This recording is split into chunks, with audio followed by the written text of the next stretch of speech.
Também seu comportamento como dandy fez o gosto e a fúria de seus contemporâneos. Tão rápido quanto subiu, teve sua queda.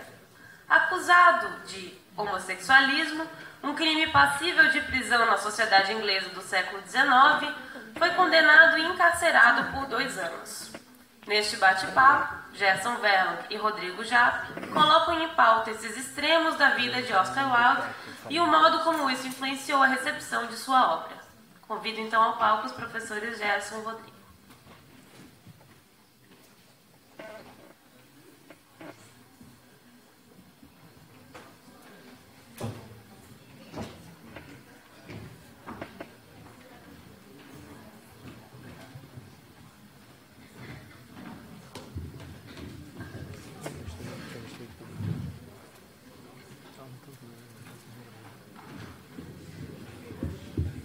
Boa tarde.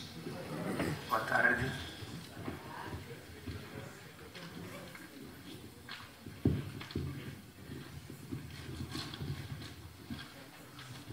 Alguns aforismos de Oscar Wilde. A vida cobra caro demais pelas suas mercadorias e acabamos comprando o mais mesquinho dos seus segredos por um preço monstruoso e infinito. O que vem a ser a verdade, em assuntos religiosos, não passa da opinião que prevaleceu. No campo da ciência, é a última novidade. No plano da arte, é a mais recente atitude do espírito. A única maneira de se livrar de uma tentação é ceder-lhe. Os que amam só uma vez na vida é que são superficiais. É tão fácil converter os outros, é tão difícil converter a nós mesmos. Um pouco de sinceridade é algo perigoso. Muita sinceridade é absolutamente fatal.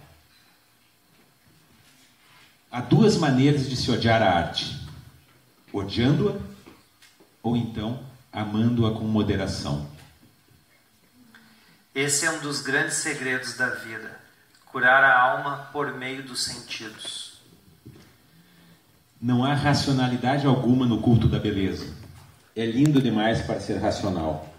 Os adoradores da beleza sempre serão considerados visionários pelo mundo.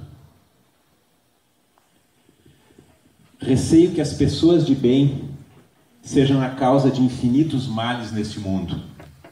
A pior coisa que fazem é certamente atribuir tamanha importância ao mal. Isso é um pouco do nosso Oscar Wilde, um escritor irlandês, nascido em 1856 em Dublin, de uma família bem colocada socialmente na Irlanda de então. Não era nobre, era uma alta burguesia. O pai dele era oftalmologista. A mãe era uma poetisa importante na sociedade da época. Ela tinha um pseudônimo chamado Esperanza, porque era uma poetisa libertária, que queria a independência da Irlanda do jugo da Inglaterra, e que deu uma excelente educação ao Oscar. Ainda em Dublin, estudou no Trinity College, que é um dos melhores colégios da Irlanda, e muito cedo ganhou a chamada medalha de ouro em grego, ainda na adolescência. Esses estudos da literatura, do grego e da literatura clássica teriam uma enorme influência sobre ele. Depois foi para Londres, né, para a Inglaterra, e entrou em Oxford. Ali ele entra para o movimento estético inglês, e aos 20 anos, em 1876, ele se forma com láureas acadêmicas, ganha uma viagem para a Itália e para a Grécia, através de um poema, inclusive, um poema muito bonito, que se chama Ravenna, que é uma cidade italiana. Em 1878, ele muda-se para Londres, sai de Oxford para Londres, e começa a sua vida literária, também como dandy e figura de proa do movimento estético na Inglaterra. Aos 26 anos, 1882, vai para os Estados Unidos e conhece Walt Whitman, um poeta que então era relativamente pouco conhecido, né, longe de ser o que se tornou depois. Retorna à Europa, vai para a França, conhece Mallarmé, Verlaine, Zola, Victor Hugo e pintores como Degas e Pissarro. Em 1883, ainda na casa dos 20 anos, estreia sua peça em Nova York chamada Vera ou Os Nihilistas. E em 1884, casa-se com a bela e inteligente Constance Lloyd, com quem tem 2 filhos, Syrian, nascido em 1885, e Vivian, nascido em 1886. Desse período feliz do casamento, começa a produzir os seus primeiros contos. Muitos são contos de fadas, renovados e altamente subversivos, por outro lado. Contos como O Crime de Lord Arthur Savile, O Fantasma de Canterville, O Príncipe Feliz, e é uma verdadeira renovação dos contos de fada. O período entre a década de 1890 e 95 é o período das glórias literárias de Wilde, do lançamento de seu único romance, O Retrato de Dorian Gray, suas peças. Havia várias peças simultaneamente em cartaz em Londres, e ele percorria os teatros, às vezes na mesma noite, para aparecer no fim da peça, né, no proscênio, para agradecer o sucesso. Fim da década de 1880, um pouquinho antes desse período de sucesso, descobre-se homossexual e tem seus vários romances ocultos, né, na sociedade então, o que acaba gerando um relacionamento com um nobre chamado Lord Alfred Douglas, apelido Bosie. O pai de Bosie, um sujeito extremamente conservador, marquês de Queensberry, acaba processando Wilde. Na verdade é um jogo. Wilde primeiro tenta processar o marquês e depois ele é processado pelo próprio, e acaba acusando Wilde então de homossexualismo, que era o artigo específico, né, que colocou ele na prisão. Então, entre 1895, ele caiu em inteira desgraça na sociedade. Então, todas suas peças foram banidas. Inclusive, houve invasão à sua casa, os seus livros foram confiscados, todos os bens foram confiscados. A sua esposa teve que sair da Inglaterra, mudar de nome, né? Os filhos foram morar na Suíça, depois na Itália. E ele ficou 2 anos preso, né, no cárcere de Reading, por trabalhos forçados também, né? Obrigado a trabalhos forçados. E em 1897 sai da prisão com a carreira virtualmente terminada. Ele não via perspectiva de recuperar essa carreira, embora tentasse, e tem um breve período até sua morte em 1900 em Paris. Nós estamos falando de alguém que teve uma vida de contrastes. Você vai querer definir ele, você precisa da palavra ambiguidade para conseguir definir alguma coisa, e mesmo assim é difícil definir. Porque é uma pessoa, um autor que ele buscou ficcionalizar a sua própria vida.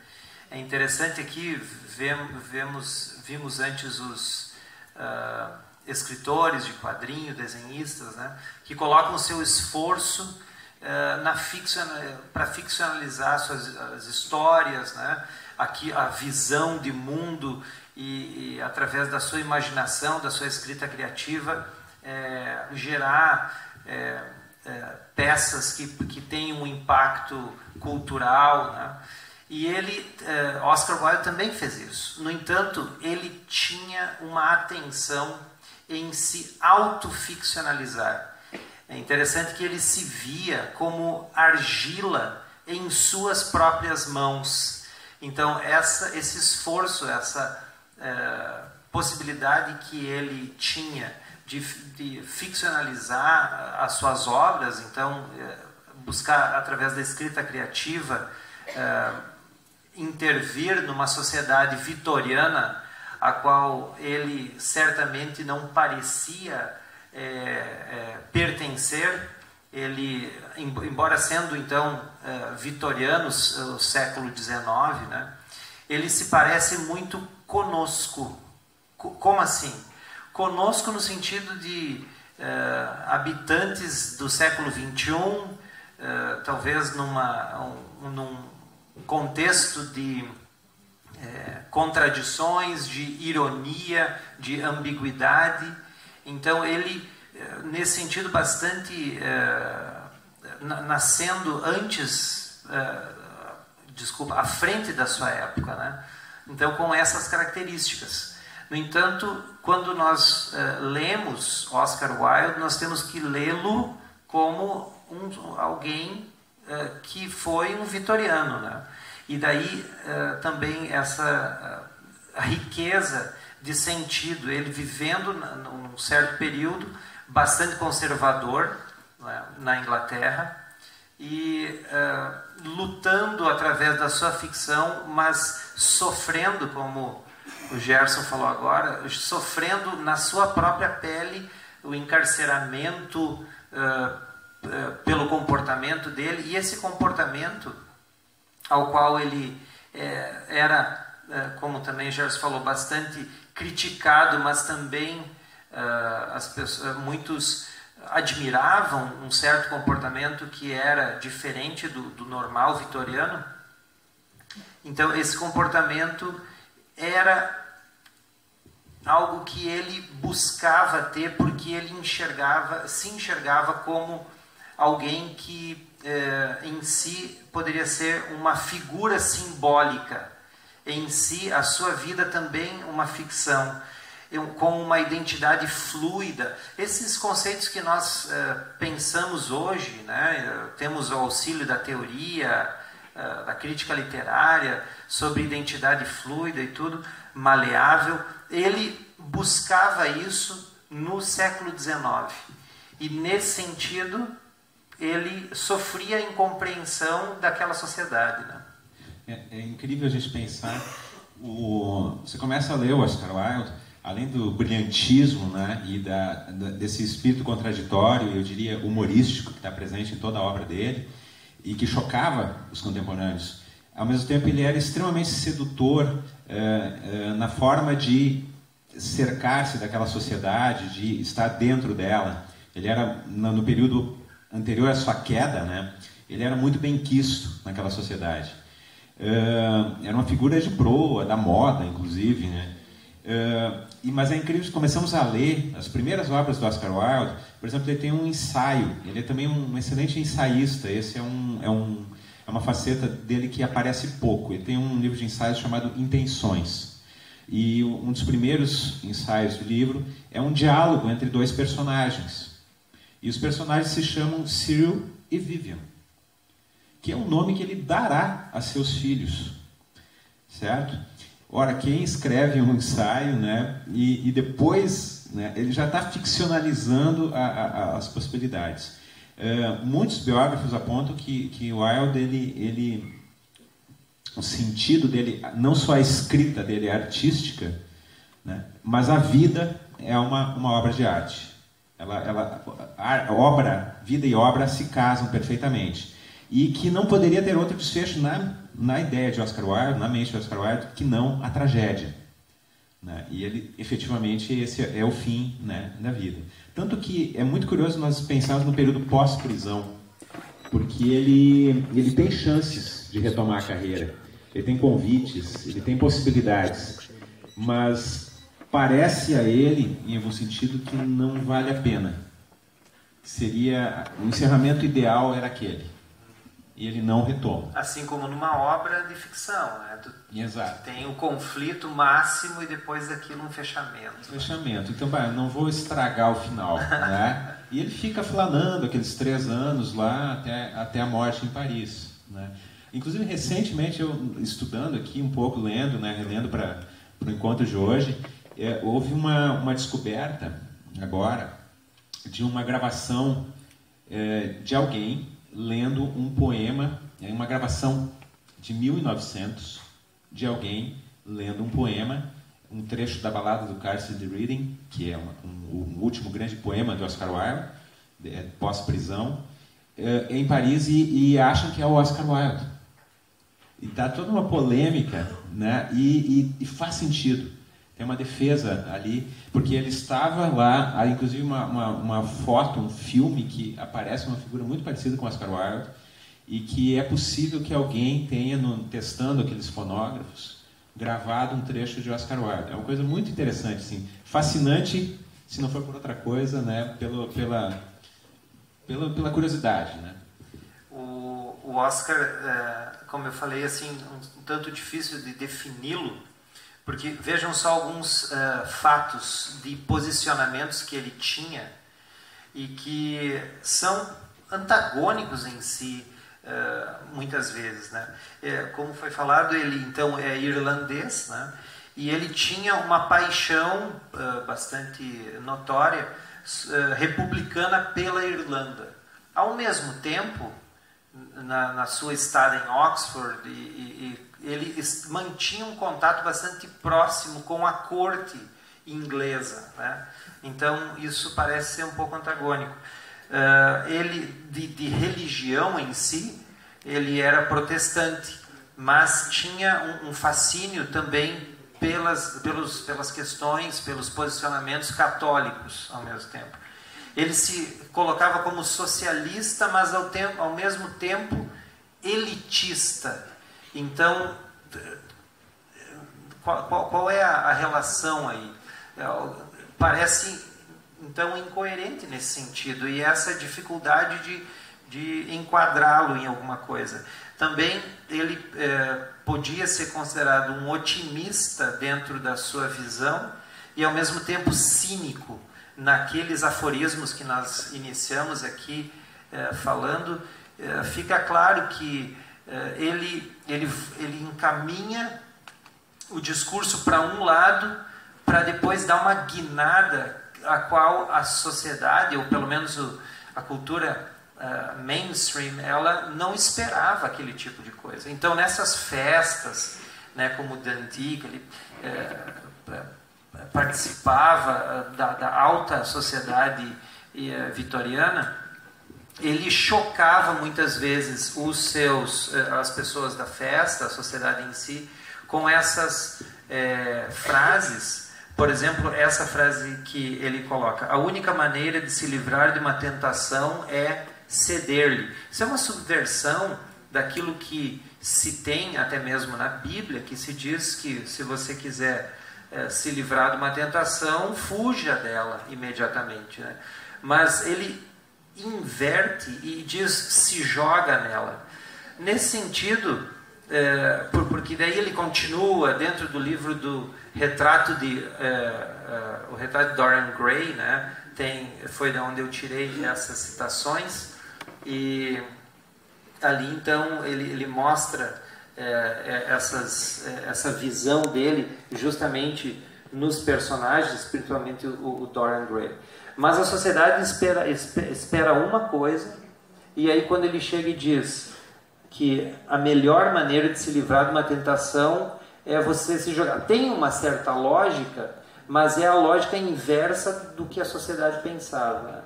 Então, nesse sentido, ele despertava paixões e ódio ao mesmo tempo. E nesse sentido, ele tinha muito difícil de categorizar e sofreu por isso. Uma outra questão que eu acho fascinante assim, no Oscar Wilde era o processo criativo dele. Ele escrevia extremamente rápido para poder viver. Ele, em algum momento, ele se lamenta disso. Quando ele está na prisão, ele se lamenta de não ter dedicado mais tempo à escrita, porque a partir de 1890 ele entra numa roda viva de questões sociais, de compromissos sociais, e ele escreve rapidamente. Só que isso não significou em nenhum momento, né, um texto mal cuidado. Ele realmente conseguia escrever muito bem, muito rápido, né? Outra questão que dá uma medida do talento de Wilde é o seguinte: a prisão por 2 anos foi com trabalhos forçados, e nas prisões inglesas ele ficava numa solitária, às vezes, raramente tinha algum companheiro de cela, e era proibida a leitura e a escrita. A única coisa que se poderia ler era a Bíblia, né? Então, isso para qualquer pessoa que tem o hábito da leitura, né, tanto mais para ele, era assim, pior que a prisão, não poder ter acesso à leitura. E não tinha acesso à escrita. A única coisa que você poderia escrever na prisão seria uma carta. E aí o que ele cria? Ele cria um subterfúgio. Ele pede, então eu posso escrever uma carta?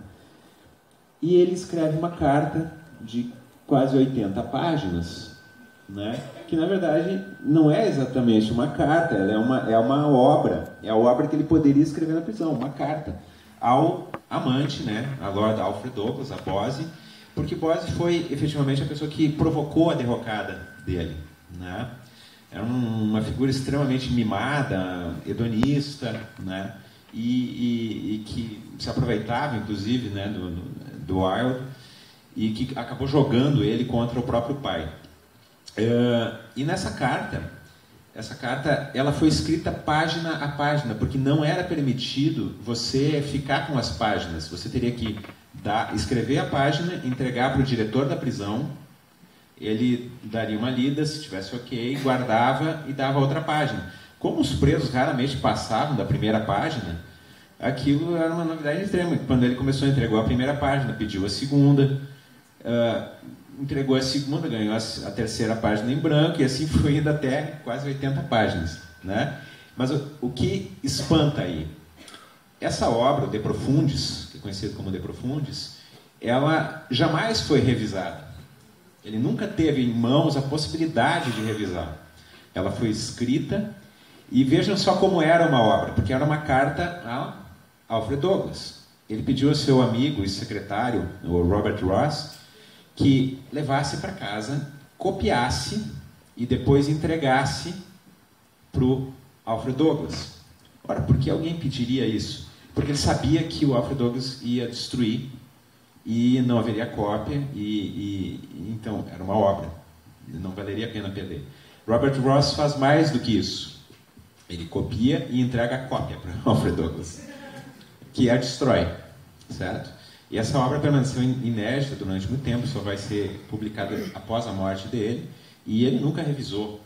E nós lemos de uma coerência, de uma unidade impressionante, para uma obra escrita de uma tacada só, né? Ok? Então isso dá uma medida de como ele trabalhava também. Estava pensando então nessa possibilidade da vida dele ser algo que girava muito, mas que ia como pêndulo da realidade para a fantasia, né? Então, pensando sobre isso, será que nós precisamos encarar a vida como uma possibilidade de giro, de ida para a realidade e da fantasia? Precisamos nós da fantasia? Óbvio que sim, né? Eu sou formado em letras, certamente sou professor de literatura, estimo muito pela fantasia, pela criação, pela ficção. E na vida dos seres humanos nós precisamos de realidade, porque, né, tem boleto para pagar, tem algumas coisas que que pertencem à nossa vida, mas nós também precisamos da ficção. Nesse sentido, cada um aqui tem um balanço próprio entre realidade e ficção. O escritor americano, poeta Robert Frost, escreve um poema chamado Birches. A tradução minha é a árvore vidoeiro, que é uma árvore bastante flexível. E ele, nesse poema, ele mostra, por metáfora, o importante que é um tanto de realidade e um tanto de ficção na vida de cada um. se para mim 70% de realidade e 30% de ficção é o que funciona, talvez para outra pessoa vai ser o inverso, vai ser não sei quantos por cento para cada um.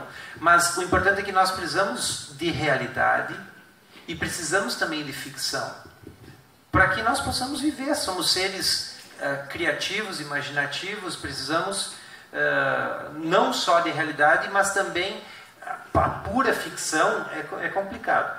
Então, eu não sei quanto a Oscar Wilde, quanto ele vivia, mas parece que ele vivia numa certa porcentagem de ficção bastante maior do que a maioria das pessoas. O que tu acha?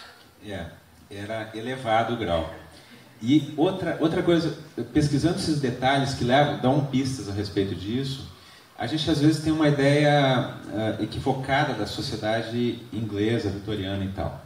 Eu estava lendo, né, o Oscar Wilde, quando ele se casou, ele foi morar num bairro em Chelsea. Chelsea era um bairro relativamente distante de Londres. Isso é a década de 1880, certo? Ele era editor de uma revista para mulheres, uma das primeiras desse formato, né? Ia todo dia, acordava e tal, e ia ao centro de Londres, onde ficava o escritório da revista, que ele era diretor. Alguém tem ideia de como ele iria de sua casa até a revista, que era longe? Hoje é longe, né? Alguém tem uma ideia? Uma hipótese? Pegava um cavalo? Não, ele andava 2 quadras e pegava o metrô e ia para a revista. À tardinha ele pegava o metrô de volta. E na década de 1880 já tem metrô em Londres. Entende? Então tem certas questões assim da vida prática inglesa que estão realmente à frente do seu tempo, né? É o primeiro metrô do mundo. Então o que acontece? Ele vivia numa sociedade, até para pegar um mote assim um pouco, é uma sociedade um pouco cyberpunk, né? Steampunk de alguma forma, retrô, porque ela estava à frente e ainda no passado. Ele estava à frente do seu tempo, mas vivia numa sociedade muito presa ao passado. Era uma das sociedades mais avançadas do mundo naquele momento. Tinha a tecnologia já bastante avançada com relação ao Brasil, por exemplo, né? Mas os costumes eram os mais conservadores do mundo. Talvez fosse mais conservador que do Brasil. Era uma sociedade paradoxal. Ora, sociedades paradoxais, até pegando um pouco da fala do Rufato no primeiro dia, né? Quando alguém perguntou, como é que eu faço para escrever numa sociedade em crise, né? Ora, aí que você escreve. Aí que você vai produzir, né? Porque nada necessita mais da arte do que uma sociedade em crise. E o Oscar Wilde pegou, né, o espírito do seu tempo, o Zeitgeist, aquele choque de contradições que estavam acontecendo, e transforma isso numa coisa viva. E como era viva, era contraditória. A sociedade era contraditória. Então, na verdade, o poeta é a antena da raça, né? Era mais uma antena, né? Não escreve só sobre si, mas escreve como antena. Ele percebe as contradições da época e tudo, e nada melhor para a literatura do que o conflito, né? Conflito. É um permanente conflito. Todos esses aforismos aqui, eles são o suprassumo da contradição, né? Ele pega tanto frases feitas e as retorce em coisas novas, né? Quanto pega coisas extremamente chocantes ditas de uma forma doce, porque estão na boca de um personagem respeitável, né? Algum lord inglês fala aquilo e todo mundo, que engraçado, mas é extremamente subversivo, né? Outra coisa, ele brinca com a ideia da arte pela arte, né? Não, isso é tudo arte pela arte, isso aqui é inofensivo. Quando aquilo é uma máscara para todo o perigo que tem, né, na obra dele. Um texto bem escrito vai ser inofensivo, né? Exato. Não vai. Né? Outras questões, é engraçado, só que é engraçado também, não é engraçado, é fatídico, né? Como a própria obra se volta contra ele. Ele vai criando, a sociedade vai aplaudindo, ele vai criando, a sociedade vai aplaudindo, chega num êxtase, né, de todas essas peças serem representadas ao mesmo tempo, o sucesso de todos os seus livros, e aí ele é encarcerado, ele é preso, né? Antes que consiga fugir, os amigos aconselharam ele a fugir. E ele fica na Inglaterra, fica em Londres, não, eu vou enfrentar isso. Foi a pior decisão dele, mas talvez é o que ele quisesse. E aí, o que acontece nos tribunais? Os promotores que o processam usam a sua obra contra ele.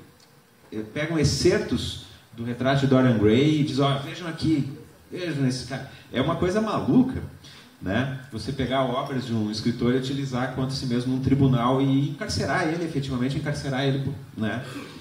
Por esse tempo. Mas o fato é que é incrível como a sociedade ao mesmo tempo então reconhecia aqueles pontos, né, como perigosos. Era só estava precisando de uma chance. Mark Quintana tem uma frase que diz assim: o que eles nunca perdoaram ao Oscar Wilde é o fato de ser profundo sem ser chato, né? E aí encarceraram ele, né? Há um quê de verdade. Ele sempre estava brincando e uma parte da sociedade, até puxando novamente o Rufus, cinismo, né? Uma parte da sociedade que não reconhece as ambiguidades, a nuance, ela sempre quer encarcerar o diferente, né? Seja que diferença for.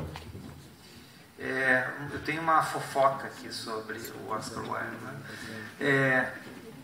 Ele teve uma namorada, né?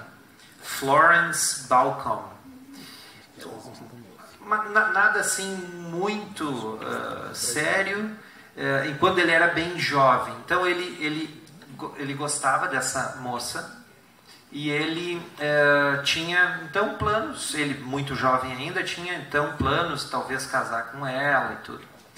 Mas para surpresa dele, logo depois deles ficarem um tempo sem se ver, ela já anuncia o seu noivado com nada mais, nada menos que Bram Stoker, né, que depois vai ficar conhecido pela sua obra Drácula, né, publicada em 1897. Curiosamente, durante o encarceramento do Oscar Wilde. Então, essa moça tem escritos que a gente conhece que o Oscar Wilde fala da extrema beleza dela e tudo. Até ele escreve depois uma carta pedindo de volta uma cruz dourada que ele havia dado para ela e que estava lá na casa do Bram Stoker. E daí ele queria se encontrar com ela para receber. O Bram acha que aquilo ali é algo, porque conhece o Oscar, que é uma subliminar ali para ele ter um encontro com a Florence e querer alguma outra coisa, né? Mas o fato é que essas duas famílias, depois o Oscar Wilde casa também, né? Mas essas duas famílias, do Bram Stoker e do Oscar Wilde, convivem, muitas vezes se visitam, depois de casados eles têm uma amizade, né, que eles cultivam. E é interessante se você pensar na obra Drácula, né? Então vamos fazer um exercício assim de interpretação do personagem Drácula, né? Eu li um artigo interessantíssimo acerca de possíveis semelhanças do personagem Drácula com a pessoa, o ser histórico Oscar Wilde. Então, quem conhece a obra sabe um tanto assim desse fascínio, mas medo que se tem então do Drácula em si, o que ele evoca em termos de tanto sofisticação, mas também com perversidade. Então, essas coisas ambíguas. E essa articulista propõe uma leitura, vamos ver se em inglês é Wildian, mas wildiana, do Drácula. Então, pensando em ler essa obra, buscando aproximações com, não um personagem de ficção, mas com o ser histórico, né? o Oscar Wilde em si. E é incrível quanta coisa, inclusive semelhanças de datas, né? Quando semelhanças de datas, e ela elenca muitas semelhanças que que se tem. E aí você, então, é possível fazer essa leitura, e é interessante o quanto a luz é jogada ali, se você pensar no personagem Drácula tentando, né, enxergar o que o Oscar Wilde em si estava representando no final do século XIX para a sociedade vitoriana super conservadora, e ele com esse comportamento que chocava, né?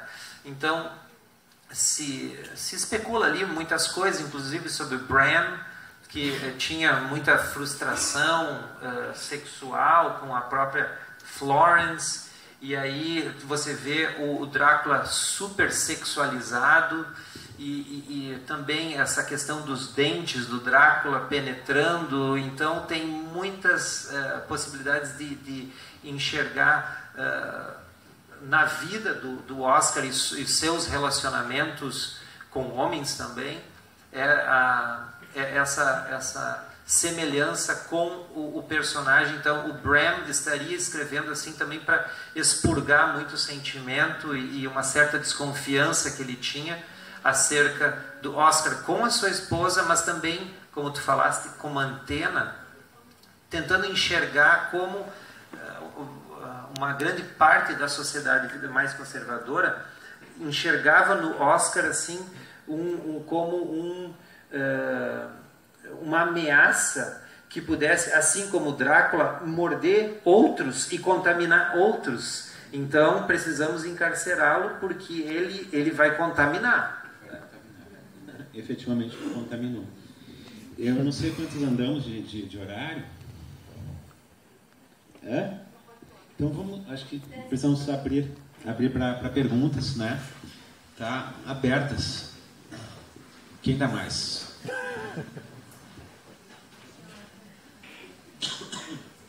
Primeiramente eu gostaria de parabenizá-los e agradecer.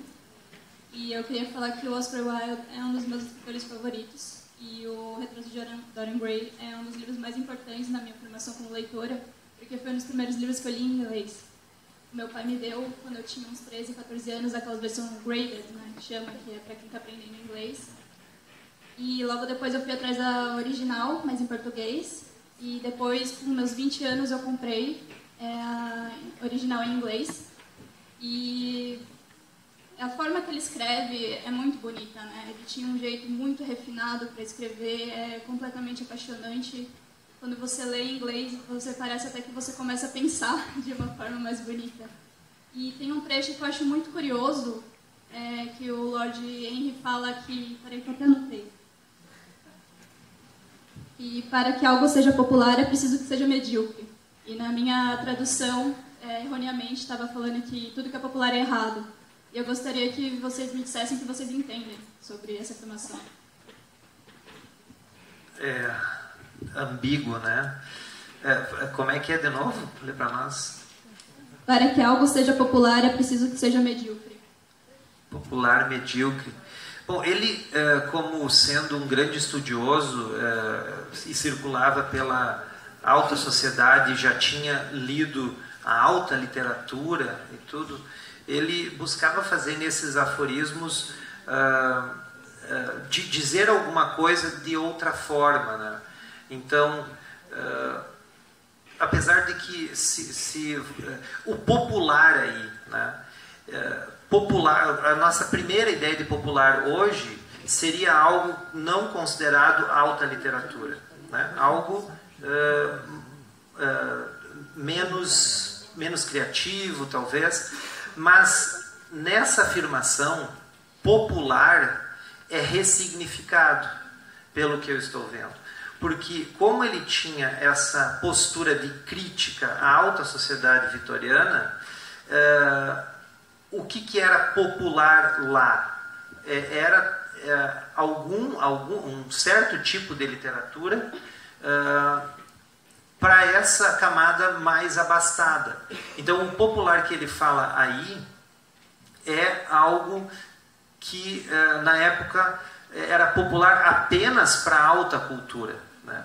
E aí ele diz que o popular, ele deve ser ou não deve ser? Como é que é? Deve ser medíocre. Então, eu entendo como aquilo que deveria ser popular, mas não o popular para a alta sociedade, então como medíocre. Curiosamente, né, aqui como desde o início e tal, o Rufato ele falou uma coisa muito interessante na primeira noite, que tem a ver com essa questão da mediocridade, né? No Brasil, hoje, nós temos um paralelo muito bom. Ele usou a música sertaneja, né, como exemplo. A música sertaneja, ela não tem metáfora, né? Ele usou um exemplo de uma, que pode ser qualquer letra ali, mas ele diz, não, lá na letra diz, você me traiu e você é safada. Você me corneou e você é safada. Né? E as letras de música sertaneja, elas são assim, elas são diretas, não tem metáfora. Né? E ele diz, esse tipo de popularização desse tipo de música extremamente popular hoje leva a uma sociedade mediocrizada, que já não percebe as metáforas, né? Não percebe as metáforas, se torna cada vez mais medíocre. E aí ele usa um exemplo político, ele diz, não, usa o Lula, por exemplo, né? O Lula ele só pode ser ou um deus ou um ladrão sem vergonha. Não existem nuances do tipo, ele pode ter sido um excelente governante e ter sido também cometido erros. Por quê? Porque é uma sociedade que só vê preto, preto, branco, branco, não tem nuance. E a arte faz isso. A falta de leitura, de educação e tudo mais, mas de uma arte que consiga refletir as nuances, talvez seja o maior papel da arte. Conseguir refletir essas questões e as pessoas se tornarem, aos poucos, terem uma reflexão mais apurada. Né? Então, eu acho que o Oscar Wilde trabalha muito com essa ideia mais de 100 anos antes. Né? Tem uma interpretação que eu acho que vai ajudar nessa tua colocação. O Oscar em si, o Oscar falava que não há valor intelectual a menos que os fatos em si não tenham valor intelectual a menos que tenha uma versão imaginativa ou ficcional desse fato. Então ele acreditava muito nisso, que esse realismo objetivo, e que daí, talvez, nessa questão popular, o realismo objetivo em si, ou a pintura da época vitoriana, que era bastante realista, ele abominava aquilo ali. Por quê? Porque numa pintura bastante realista, por exemplo, um retrato de uma princesa, né, como vista a olho nu, esse retrato assim, bem objetivo e realista, qual é a imaginação que está colocada ali? Zero de imaginação. Então, que tipo de ficção, de criação está em um retrato bem realista, como uma fotografia, sem nenhum tipo de manipulação? Não tem ficção, né? A menos que o ângulo, tudo bem. Mas, então, essa mediocridade no realismo objetivo, porque é uma falta completa de imaginação. Quem mais lá? Olá. Eu acredito que, pelo menos foi assim comigo, se conhece a primeira controvérsia e extravagância da personalidade do Oscar Wilde antes de ler a obra dele. Então comigo foi assim, já sabia da história e como a personalidade dele tinha sido influente para a sociedade vitoriana da época, e que ele era gay quando eu comecei a ler o Retrato de Dorian Gray. E uma discussão que eu já vi permear esse livro é pessoas buscando evidências de homossexualidade na obra. E o Retrato de Dorian Gray é de uma riqueza de temas que eu acredito que, havendo a questão da homossexualidade, seja um tema periférico dentro da obra, né? Que fala de hedonismo, beleza, arte pela arte, duplo, enfim, é muito rico de temas.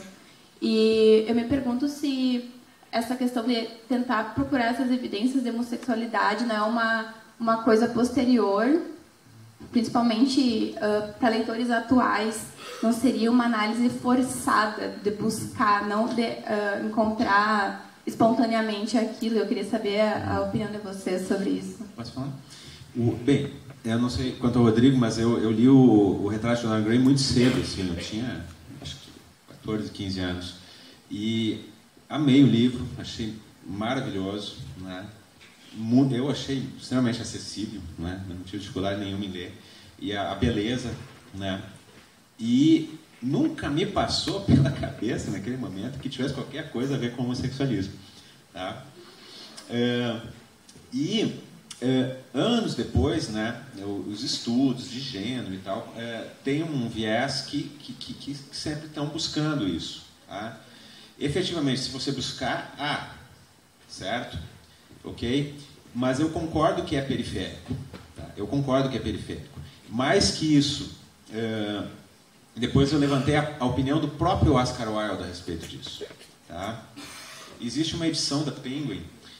Você sabe que o Retrato de Dorian Gray ele tem duas edições, na verdade. Ele tem uma edição original que foi publicada numa revista, como era costume na época, né? E depois uma edição revisada que foi lançada em livro.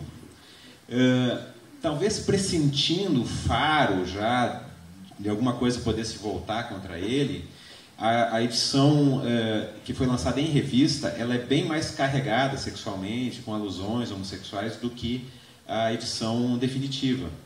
E aqui, quando eu falo edição definitiva, é realmente isso. Por quê? Porque o próprio Oscar Wilde, quando vai publicar em livro, ele revisa e retira aquelas partes. Aí você diz, ele estava com medo. Não, ali ele pode ter farejado alguma coisa, mas ele sentiu que aquilo não era o tema central do livro, que o livro não necessitava daquilo, que aquilo era um excesso na obra, né? Então ele retira, e tanto que ele qualifica, essa aqui é a edição definitiva. Ele não queria a edição anterior como algo definitivo. Não é o caso. Não é como, por exemplo, um romance posterior, que é o Amante de Lady Chatterley, do Lawrence, né? Que foi censurado, e que a edição original equivale, né? Só que o Lawrence passou anos tentando publicar a original e teve que publicar várias versões expurgadas, na verdade, né? Que não era o que ele realmente queria, né? Porque a censura atingiu. Não é o caso, é o contrário, tá? Ele realmente tem aquilo. Tá? Agora, como isso era parte da vida dele, também pode-se ler muitas questões nesse sentido. Mas me parece que o que o Wilde pensava mais do que a questão sexual, que às vezes ele também era ambíguo nesse ponto, era, eu diria, a aura de perigo, né? O experimentar o perigo em vários sentidos, aquela aventura, né?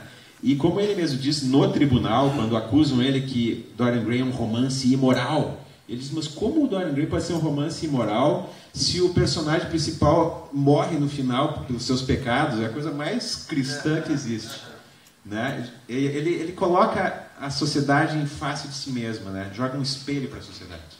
Como na estética da tragédia vem esse destino e esmaga, né, aquilo que está fora de lugar. Não sei se tem alguma luz no... Eu gostaria de comentar também, olha só, a leitura, o tipo de leitura que você fez, já carregada por um certo conhecimento que tu tinha, então, desses assuntos e do autor em si, e provavelmente a tua leitura, como um garoto de 14 anos que ainda talvez não tinha esse conhecimento do autor, provavelmente não, né? Não tinha. Não tinha. Então, eu me interesso muito sobre isso, que é essa estética da recepção, né? Você olhar como se dá o processo de leitura e cocriação do texto ficcional que o leitor faz, né? Então, quando você foi ler, você já foi ler carregada de certas informações que, de certa forma, te ajudaram a fazer um tipo de leitura, né? E você, então, ficou talvez mais atenta, talvez até inconscientemente mais atenta a certas características ali. E daí a tua leitura que tu coloca ali, interessante, tu diz que tu não percebeu, assim, no início, tanto essa questão aí, né?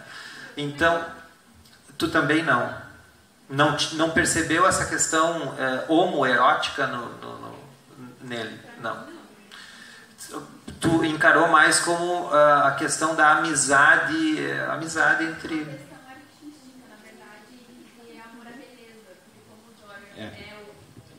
com relação ao Basílio, né? O Basil Howard, o pintor. Tem uma coisa muito curiosa, fechando isso aqui, né? Com relação da vida imita a arte, que era uma das máximas do Oscar Wilde, né? Ele subverte a lógica de Aristóteles, né? Que a arte imita a vida, ele diz, não, a vida imita a arte. Que o Dorian Gray, esse retrato de um jovem de extrema beleza e tudo mais, ele escreve o Dorian Gray, e meses depois do lançamento, da publicação de Dorian Gray, apresentam a ele Lord Alfred Douglas, que era um Dorian Gray da época, e ele fica absolutamente apaixonado e espantado também.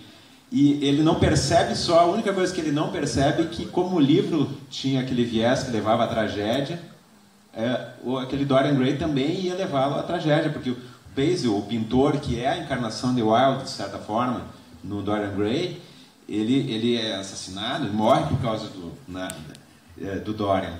E é interessante que essa coisa da vida imita a arte, ele reconhece um Dorian Gray no Bose e, efetivamente, o fim é o mesmo. Você falou do Basil, né? Na verdade, os três personagens, o Basil, o Lord Henry e o próprio Dorian Gray, são diferentes versões do Oscar Wilde. Todos eles, né, em certa medida, são versões do Oscar Wilde. São facetas. Mas existe uma identificação, porque uma questão que o Oscar Wilde ele tinha um afastamento com relação a si mesmo, era a questão da beleza, ele como beleza, né? Ele não era uma pessoa particularmente bela, ele não se via como um homem belo, né? E então, nesse sentido, ele via no Dorian o outro, né? Então, ele coloca no Dorian muitas das atitudes dele, mas a face física, não. Sim. Né? E é por isso que eu digo, quando ele conhece o Lord Alfred Douglas, ele vê no Alfred Douglas o Dorian, né? E, efetivamente, é engraçado, uma coisa muito engraçada, nós vemos fotos do Lord Alfred Douglas com idade cada vez mais avançada e igual. Igual, é assustador. Aí, subitamente, assim, nos últimos anos, ele envelhece, assim, incrivelmente, assim, assustador. Ele vira o quadro, né? Então, é interessante. A vida imita a arte. Acho que uma última pergunta e vamos adiante, né?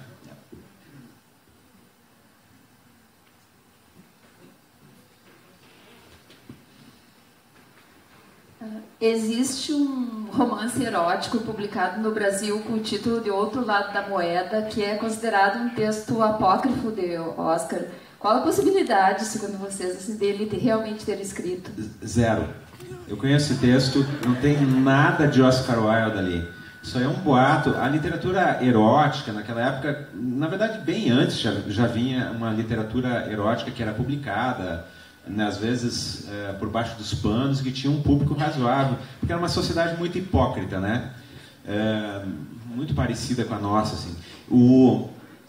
Então, o que acontece? Eles publicavam e tinham um público leitor, né? O homem de bem, né? E que lia, adorava aquela literatura e lia escondido. E o nome de Oscar Wilde, ele passa por esses círculos assim, se publicar, vai ter gente que vai ler, né? Ou erótico ainda, né? E tal, pá. E ele conhecia algumas pessoas daquele círculo, né? Mas se você lê o texto, o Oscar Wilde ia ficar indignado, tá? Eu digo como realização de texto, né? Realização de texto não tem nada a ver com Oscar Wilde, tá? Então, acho que tomar outra, damos prosseguimento, né? Temos mais festa. Eu agradeço demais ao Rodrigo por ter aceitado o convite, obrigado. Dividir esse momento wildiano, né? Tá? E temos depois o Fantástico Brasileiro e à noite temos o grande encerramento lá na Atena discutindo o nosso umbigo, né? A literatura em Santa Maria. Então, obrigado, gente. Até mais.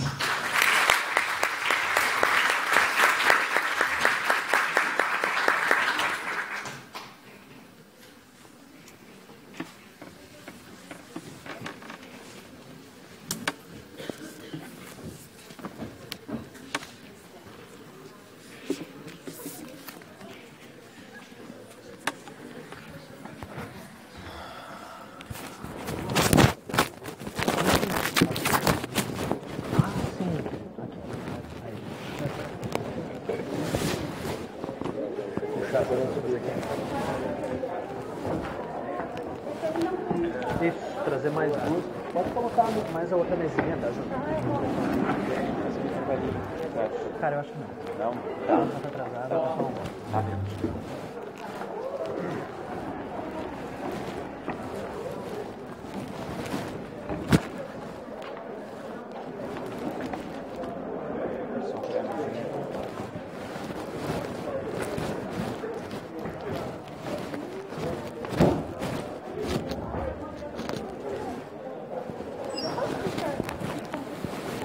Aqui que a gente tá deixando as coisas ali.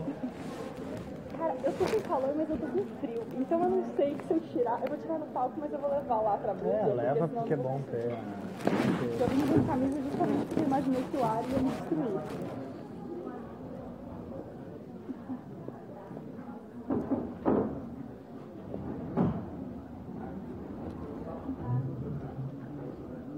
Somos 3? Não. 4? Ah, é 4, tem coordenância. E você vai sentar naquela Vou sentar na bonita com o beijo na boca. Sim. Então vamos responder de uma forma bem diferente. Vai, claro. Eu vou fazer várias perguntas para você. Tá. Tá. Ok, é bom você ter mais ligado. Sim, ok. Sim, não e talvez. Vou fazer várias Concordo. perguntas. Então a gente tem 2, 3 minutos. Pode não ser. Pode não ser. Isso, vai ser pode não ser. Eu vou levar. Eu tô no calção, vou levar pra você. Vamos deixar. Ai, que bom. Que bom.